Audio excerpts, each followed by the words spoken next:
I don't know how to introduce myself in these videos.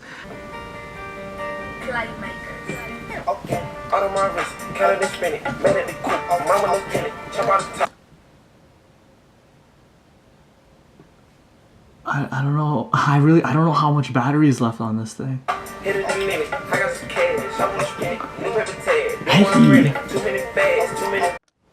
I hope this is working. I hope this is on.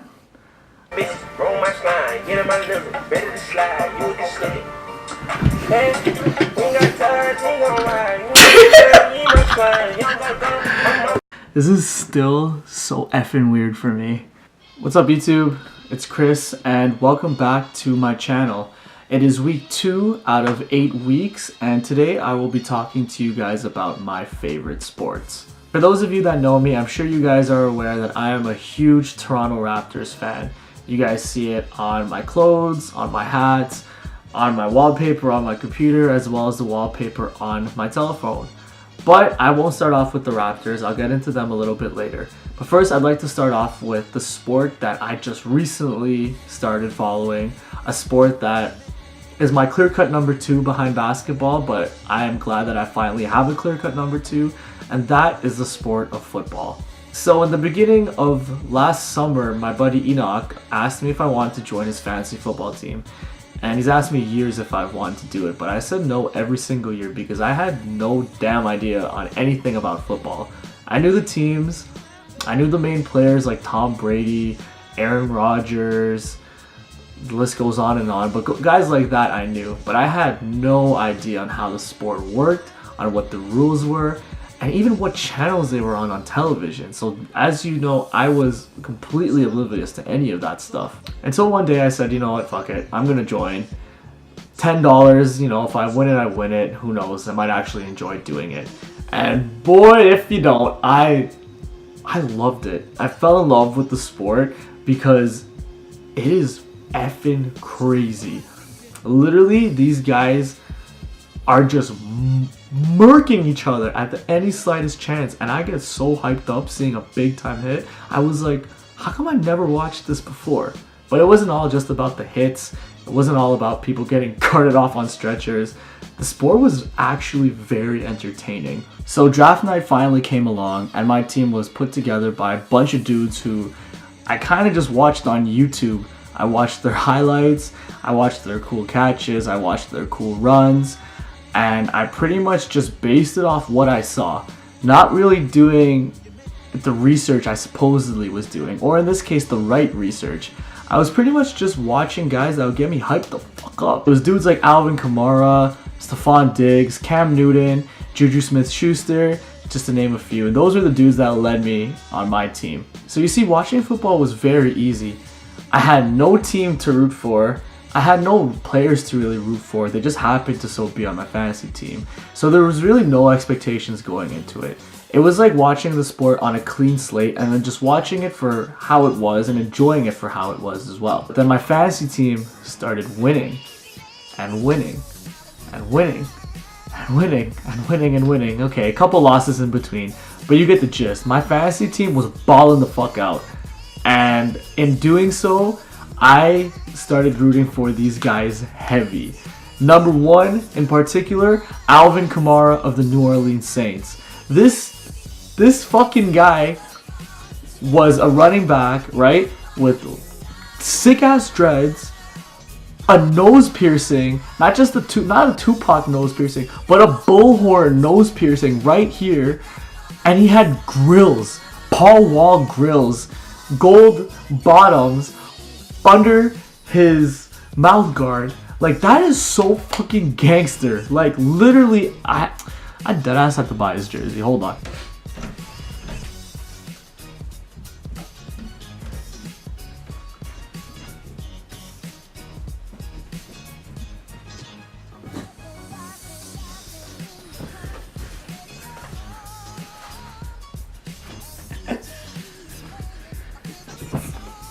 So, long and behold, I became a Saints fan. And once I finally had that team to root for, watching football had a purpose. I had a reason to go every Sunday in front of my TV and watch the Saints play.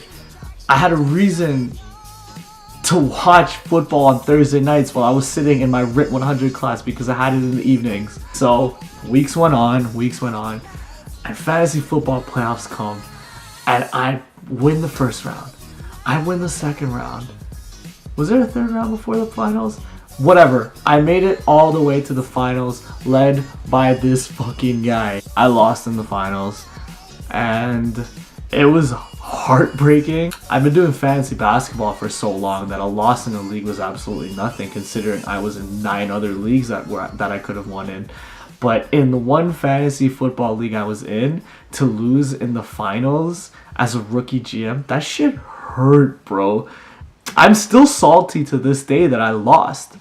So after that, the NFL playoffs finally started. Every Sunday, I watched every game leading up to the Saints game. They had a first round bye, so they didn't play the first week. But the next week, they played against Philadelphia. Philadelphia were the champions last year, so they were coming in hot with Nick Foles. Foles effed up at the end. Actually, it wasn't even Nick Foles that effed up. It was Alshon Jeffrey. The ball slipped right through his hands.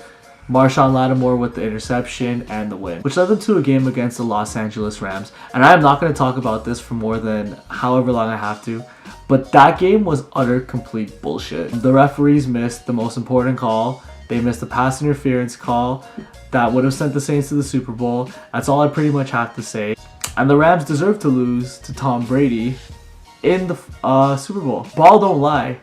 And that rule applies in basketball. It applies in football. Whatever sport that involves a ball don't lie.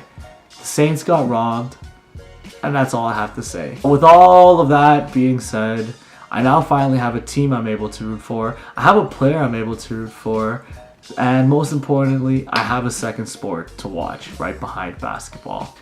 I deadass put my hat on for this part of the video. But yeah, so you guys are aware, I am a huge basketball fan, but in particular, I am a huge Toronto Raptors fan. So growing up in a Filipino family, basketball is pretty much a part of our culture. I was born into a family that already loved the sport. My parents loved watching it even before they came here from the Philippines. You see, my mom is a huge Michael Jordan fan. She followed his career at North Carolina, and she followed his career extensively when he won championship after championship after championship with the Chicago Bulls. So my mom has loved the game of basketball for as long as I could remember. My dad, on the other hand, he loves basketball as well too. It's not his favorite sport because baseball is his favorite sport. So the thing with my dad, he jumps from team to team, kind of like a bandwagoner, but it's always between the same 4 teams. 1, the Toronto Raptors. 2, the Los Angeles Lakers. 3, the San Antonio Spurs. And 4, the Golden State Warriors. And he's in like a heavy rotation between each 4 of those teams. I was born in 1994, so I wasn't able to see guys like Michael Jordan, Larry Bird, Magic Johnson play because I was too young. I was a baby. But when I got a little bit older, around 6 or 7, that's when Vince Carter was really putting Toronto on the map. And that's where I fell in love with the sport. Seeing Vince Carter put that ball under his legs, jam that at the All-Star game, seeing him do a 360 windmill, and then putting his whole arm into the rim, I thought that was absolutely crazy. I obviously saw clips of Michael Jordan and those guys play, but I've never seen anyone do the things that Vince Carter could do. And that's what got me hooked, and that's what got me into loving this sport. So as I got older, the Raptors unfortunately didn't get any better. They were losing. Vince Carter eventually got traded to the New Jersey Nets, and the Raptors stinked. They then surrounded their team around superstar Chris Bosh, and the Raptors started somewhat winning again. Fan favorites like Jose Calderon, Morris Peterson, Anthony Parker, those guys were playing, and we made the playoffs. And then we lost again to New Jersey, and then we lost again to Orlando, and the Raptors just couldn't seem to do it. But throughout that entire time span, I fell in love with the game more due to fellow Canadian Steve Nash. Steve Nash was the epitome of a leader. He knew how to run a team, and he knew how to make his teammates better. He was the type of point guard that you wanted to play with. He focused more on passing the ball rather than putting up shots for himself. But at the same time, he was still able to drop buckets on your head. Steve Nash eventually won the MVP 2 years in a row. His game is pretty much the game I model mine around. I love passing the ball and I love shooting the ball. It was his long hair that I was like, man, that looks so cool. And for those of you that know me, I used to have very long hair, shoulder length, like bangs covering my face, and it was due in part because of Steve Nash, and also because I listened to Fall Out Boy and Panic at the Disco at the time, so they were kind of hand in hand. So it was Vince Carter that got me into the sport. His dunking, his athleticism, him jumping out of the building, that's what got my attention. But as I got older, I learned how to appreciate the game of basketball through the use of teamwork, making the other people around you better, and facilitating for a better shot instead of looking for your own. And that's what Steve Nash pretty much brought to the table. But after Steve Nash, and even during Steve Nash's tenure with the Suns, my love for the Raptors was still at an all-time high. No matter how many times they would lose games, no matter how many times a superstar said he didn't want to play in Toronto, I stuck by them, and I will continue sticking by them until the day I die. If my future kids don't root for the Raptors and they root for a team like Golden State or Philadelphia or Boston, I might even have to question if that's my child or not. As bad as it is to say, I don't know if that's my kid. So the thing is, being a Raptors fan, through all the hard times that we've experienced, we are currently sitting in the good times right now. And the Raptors have probably had their most successful stretch of seasons in probably franchise history. I knew this team was going to be something special after the 2015 and 2016 season. I have a lisp, apparently.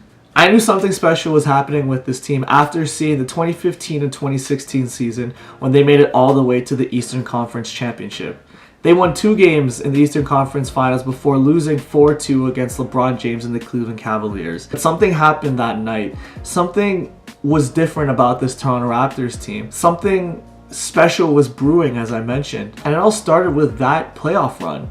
They beat Indiana in 7 games, led by Paul George, who is probably the MVP this year. They beat Miami in 7 games, led by Dwayne Wade, who's a future Hall of Famer. And they took the greatest player of all time to 6 games. Unfortunately, after that Eastern Conference showing, the Raptors got swept by LeBron back-to-back years for 2 years in a row. If I'm being completely honest, that shit still hurts. But like I said, with those bad times comes good times. But unfortunately, we had to lose DeMar DeRozan in doing so. I saw him when he was drafted as a 17-year-old. I pretty much grew up with him. When he got drafted, I was still a kid too. It hurt seeing a guy like DeMar DeRozan go, especially because he was loyal to this team, he was loyal to the city, and he was loyal to the country. In return, we were able to get someone like Kawhi Leonard, someone who has won championships, someone who has proven he can win at the big stage, and someone who can guard LeBron James. But trading DeRozan wasn't the only thing that happened. The Raptors ended up trading Jonas Valanciunas, CJ Miles, and DeLon Wright. That was tough to see as well too. Jonas Valanciunas came to this team when he was a teenager as well, and he couldn't speak a lick of English. But you get attached to these players, you start following them on Instagram, you see their families, you see how they are outside of the court, and you start appreciating them as people rather than just basketball players. So after all this talking, I just realized that I deadass didn't even put a jersey on. I feel like a fraud right now. Just give me a second.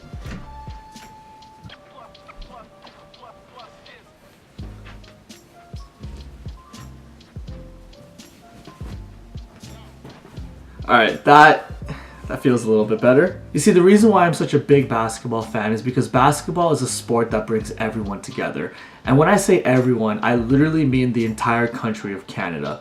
Being the only NBA team in Canada says something about how special and how important this team is for us. It's a sport that was introduced to me by my parents, my cousins, my aunts and uncles, and it's a sport that I will continue to watch as well as support until the day I die. It's a sport that I hope to pass down to my children as well too. A sport that they can hopefully enjoy as well as play on their spare time as well too. Basketball is a sport that not only do I enjoy with my family, but it's a sport that I also enjoy with all my close friends. A lot of my friends all follow the sport of basketball, and the cool thing about it is that a lot of us have different viewpoints, a lot of us have different ideals, a lot of different thoughts on the game, on different players and teams. So it's a great way to build our relationship as well as create conversation. It's a great way to come home after a long day of work or a long day of school to just settle down and put on a game to watch. Doesn't matter who's playing, but I'll watch it anyways. Well, thank you guys for watching my second vlog. It was a lot easier having my tripod there. I didn't have to hold it with my hands or do anything silly like that. But I hope you guys enjoyed it, and stay tuned for the next upcoming weeks for more videos. Deuces! Yeah!